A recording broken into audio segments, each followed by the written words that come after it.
Today we're going to be showing you the Sierra Electronics Two-Ply leader tape extender that gives you additional holding power, especially for the Siemens feeder that has quite a bit of spring tension on it.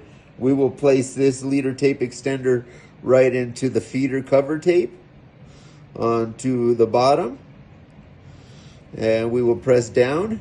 Then we will press on the top side of the cover tape as well.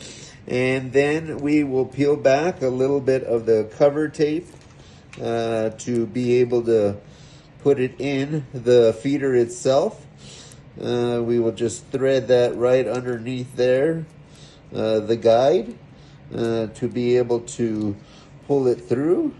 We'll lift that up just a little bit to be able to get that started in there. Once we do that, we'll click it back down.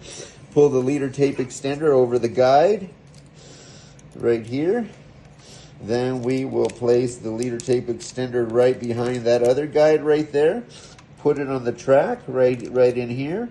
We'll lift up the feeder, put it back down on that track down there as well. And you will have your leader tape extender. This spring is what is actually driving or putting the tension on the leader tape extender. And there's the two little gears right there that are feeding the cover tape extender through the machine.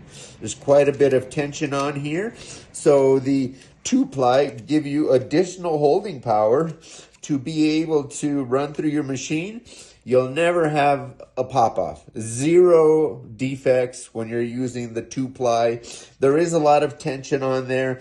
The Siemens the feeder is typically, we kind of joke about it. It's a big spring like this.